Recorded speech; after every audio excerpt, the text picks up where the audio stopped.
Assalamualaikum warahmatullahi wabarakatuh. Perkenalkan, nama saya Wahyu Putra Santoso, NPM 2016 011063 dari kelas reguler A. Dalam video ini saya akan menjelaskan dua jurnal yang saya rangkum yang berisi teori struktural fungsional dari beberapa tokoh dan salah satu contoh kebudayaan yang menggambarkan teori ini.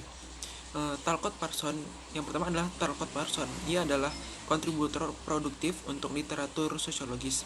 Nah, kepentingannya ini berkisar jauh dan luas dalam kerangka umum teori grand masyarakat. Nah, ia berurusan dengan subsistem, peran, urutan normatif, dan interpretasi situasi oleh aktor-aktor sosial. Pada saat-saat yang berbeda, ia menjelajahi masalah sosiologis, medis, perkembangan sosial, kepribadian.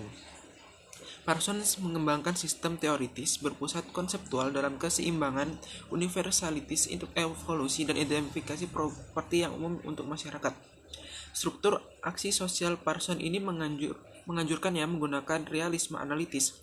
Nah, di mana teori sosiologi ini menggunakan sejumlah konsep yang penting yang memadai genggaman aspek dunia luar.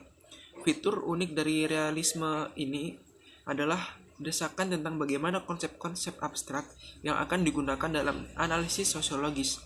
Parsons percaya bahwa teori ini awalnya menyerupai klasifikasi rumit dan kategorisasi gejala sosial yang mencerminkan fitur yang signifikan dalam organisasi ini fenomena sosial. Nah, selanjutnya itu ada struktur fungsional, di mana struktur fungsional ini menekankan pada keteraturan dan mengabaikan perubahan-perubahan dan tidak mengabaikan perubahan-perubahan dalam masyarakat. Menurut teori ini, masyarakat merupakan suatu sistem sosial yang terdiri atas elemen-elemen atau bagian-bagian yang saling berkaitan dan saling menyatu dalam keseimbangan. Menurut Robert Camerton, 3 postulat itu bersandar pada pernyataan non-empiris berdasarkan sistem teoritis abstrak. Maka Merton pun mengembangkan analisis fungsional sebagai pedoman untuk mengintegrasikan teori dan riset empiris. Analisis fungsional ini memusatkan perhatian pada kelompok, organisasi masyarakat, dan kultur. Aplikasi teori struktural fungsional Radcliffe Brown dan Talcott Parson. Nah, selanjutnya ini adalah teori yang digunakan untuk mendasari tulisan tersebut, yang mana teori ini alasannya adalah teori yang berasal dari dua tokoh tersebut, atau karena keduanya mempunyai persepsi yang sama terhadap teori struktural fungsional itu. Namun, Brown dan Parson adalah dua ilmuwan yang menekuni disiplin yang berbeda. Radcliffe Brown memfokuskan kajiannya pada bidang antropologi sosial, sedangkan Parsons lebih memfokuskan kajiannya pada bidang sosiologi. Namun demikian, ternyata teorinya tentang struktural fungsional memiliki kesamaan yang secara fundamental tidak bisa dibedakan. Perbedaan yang ada hanyalah asal mula dari teori itu, didapat dari hal penelitian pada lapangan atau fokus yang berbeda. Teori struktural fungsional yang dikemukakan oleh Radcliffe Brown ini adalah ia ini merupakan seorang ahli antropologi sosial yang mendasari teori mengenai perilaku manusia pada konsep fungsionalisme.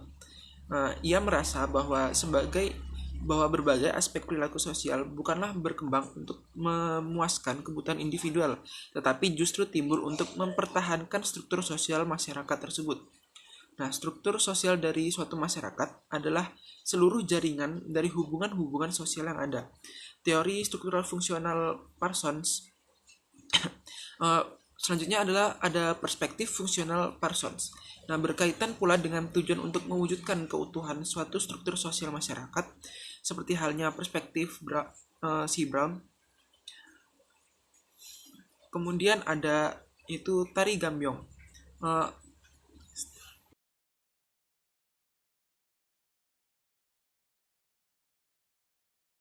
Ada sebuah kebudayaan yang mungkin bisa menggambarkan teori struktural fungsionalisme ini, salah satunya Tari Gambyong. Kaitannya teori fungsional ini dengan penyajian Tari Gambyong Tayub di Blora ini, ternyata ada unsur-unsur yang juga saling berkaitan dan saling melengkapi untuk mewujudkan suatu penyajian tari secara utuh. Nah, di sini jelas bahwa antara struktur sosial masyarakat dengan struktur bentuk penyajian tari secara prinsip tidak berbeda. Yang membedakan adalah objek materinya. Penyajian tari gambyongan Tarub di Blora ditinjau dari struktur lengkapnya, atau besarnya terdiri dari komposisi gerak secara utuh, pola lantai, rias, dan busana, serta musik iringan. Semua unsur pada penyajian tari ini antara yang satu dengan yang lainnya saling berhubungan secara fungsional.